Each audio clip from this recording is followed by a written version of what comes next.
Hello dear students, welcome back to the Maharashtra Board Question Bank of Subject English of Standard 10th given by the SSC Board. Now, in this practice series, we are going to solve the question bank 2 and we are solving the textual passages, that is section number 2. Okay? Now, we are going to solve question number 2A. आपको एक passage दिया रहेगा, वो passage को read करके आपको question number 2A solve करना है और इसी सिमिलर मैनर में क्वेश्चन नंबर 2B भी सॉल्व करना है। तो देखिए, आप स्क्रीन पे देख सकते हो question number 2A, read the following passages and do the activities for 10 marks, complete the web diagram है। एक डायग्राम दिया है, सिमिलर यही डायग्राम बना के आपको इसको कंप्लीट करना है। अब इसके आंसर्स आपको इस पैसेज में से ढूंढना है जो स्क्रीन पर अभी चल रहा है। मैं अभी पैसेज नहीं पढ़ूंगी क्योंकि वीडियो बहुत लेंदी हो जाती है। आप ये क्वेश्चन बैंक डाउनलोड कर लीजिए और इसकी प्रिंट आउट निकाल कर आप खुद ये पैसेज या पैराग्राफ रीड कर सकते हैं। इतना भी कुछ हार्ड पैसेज नहीं है, बहुत इजी है, आप इसको इजीली अंडरस्टैंड कर सकते हो। चलिए मूव ऑन करते हैं फर्स्ट क्वेश्चन की तरफ। Complete the web. अभी स्क्रीन में मेरे पास स्पेस कम है, इसलिए जो मेरे लाइन्स है या आंसर्स है वो बॉक्स के बाहर जा रही है, लेकिन आपको इसको बॉक्स के अंदर ड्रॉ करना है। जैसे कि एग्जांपल दिया है, what do the following things do in nature, rainbow colours the entire sky. देखो, ये जो रेनबो का आंसर है पूरा बॉक्स के अंदर है। इसी तरीके से आपको क्लाउड, स्टार्स, ऑयस्टर और ट्री का आंसर लिखना है। Let's begin.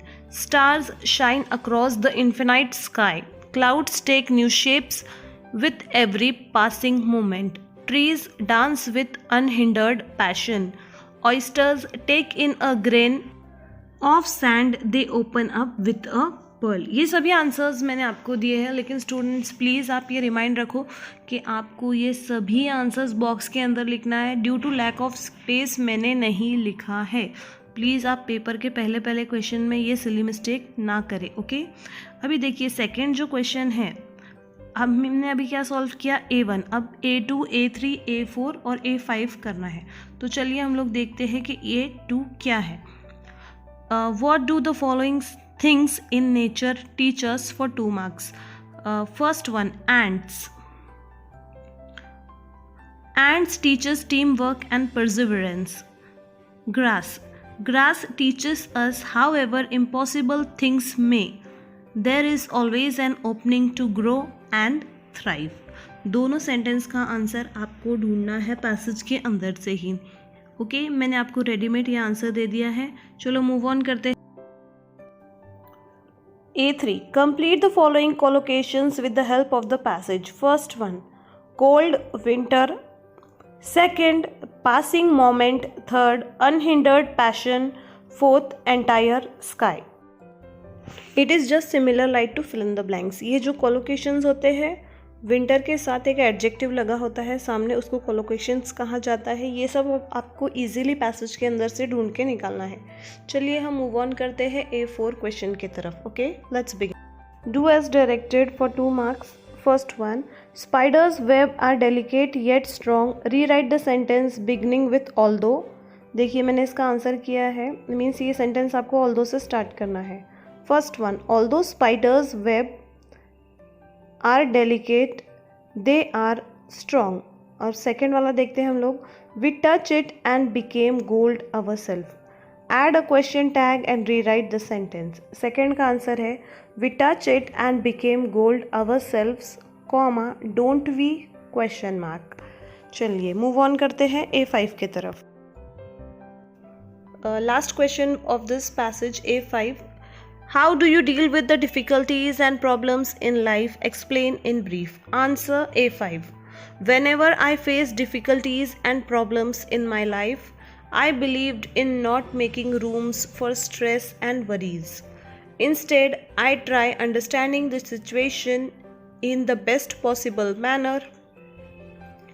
After understanding the situation, I stay calm and think of how to deal with the difficulties and problems in my life.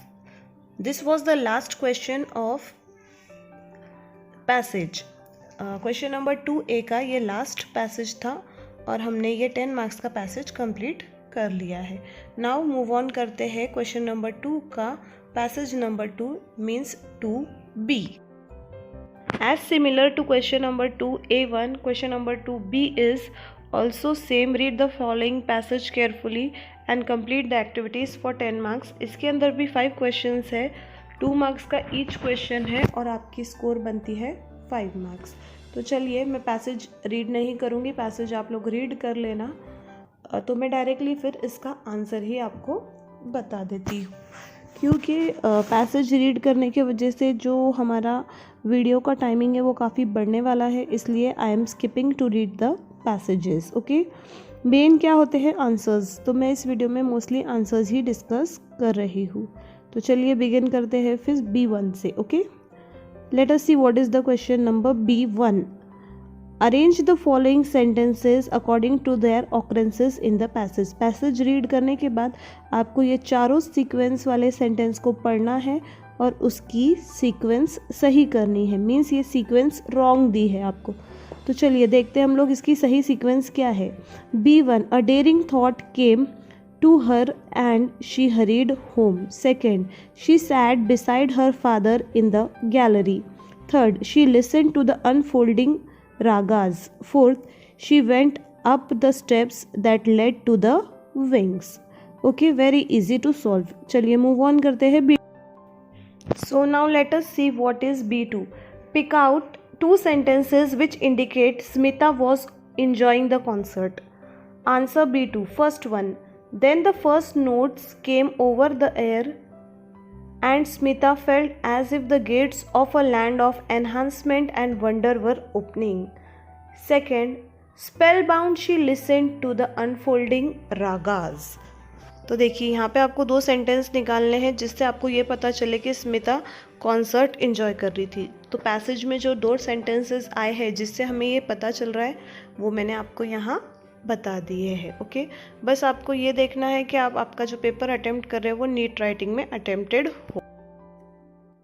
B3, match the columns to their correct meanings and rewrite it. एक column में आपको word और phrase दिया है, दूसरे column में हम लोगों को मीनिंग दिया है। अब ये मिस एंड मैच ऑर्डर में है तो इसको मैच द फॉलोइंग आपको करना है। ओके, तो मैं डायरेक्टली आपको इसका आंसर बता दूँ। Answer B3, enhancement, a feeling of great pleasure, a standing ovation, a period of prolonged applause. Third, gasps, a short quick breath of air. Fourth, plaintive, sounding sad or mournful.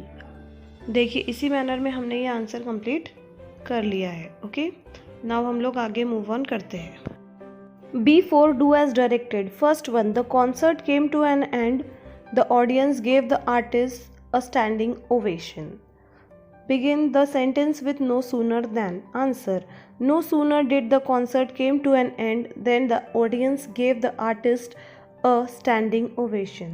Second, in the wings a small crowd had gathered to talk about the evening concert. Pick out the determiners from the given sentence. देखिए पहले sentence में आपको क्या करना है, sentence को no sooner से start करके उसके अंदर लिखना है और दूसरे में आपको डिटर्मिनर को अंडरलाइन करना है। तो फिर देखिए मैंने सेंटेंस फिर से लिखा है और द इधर डिटर्मिनर है, इसलिए 2 बार द है तो मैंने 2 बार अंडरलाइन किया है द को। ठीक है, चलिए मूव ऑन करते हैं इस पैसेज के लास्ट क्वेश्चन को, that is B5. B5, this is the last question of this passage, question number 2B, and also the last question of this activity. Would you like to see a live concert or would you prefer to see it on a television? Why? Answer B5, I would always want to see a live concert compared to seeing a telecast on television. A live concert helps you immerse yourself in music. It helps you to find sounds and notes which you have never noticed before. Listening to a live concert gives you relaxation of mind and removes your stress. तो देखिए बच्चों, हमने question bank 2 जो second question bank आई थी उसका textual passage का activity sheet 1 यानी part 1 complete कर लिया है, जिसमें 2 पैसेजेस हमने आज सॉल्व किए। तो कल मैं इसका पार्ट 2 बना के सेंड करने वाली हूँ और राइटिंग स्किल का साइड बाय साइड मैंने स्टार्ट किया है। तो आप लोग प्लीज़ मेरे चैनल को फॉलो करते रहिए और लाइक शेयर और सब्सक्राइब कीजिए। अगर आपको कोई डाउट है तो प्लीज़ उसको आप कमेंट सेक्शन में डालिए और अगर आप चाहते हैं कि मैं कोई नया वीडियो बनाऊँ जो आपको चाहिए तो प्लीज़ कमेंट सेक्शन में वो भी आप लिख सकते हो। और अगर आप मेरा वीडियो को पसंद करते हो तो प्लीज़ प्लीज़ उसको लाइक करो और ज़्यादा से ज़्यादा इसको सब्सक्राइब कीजिए। Bye, thanks a lot.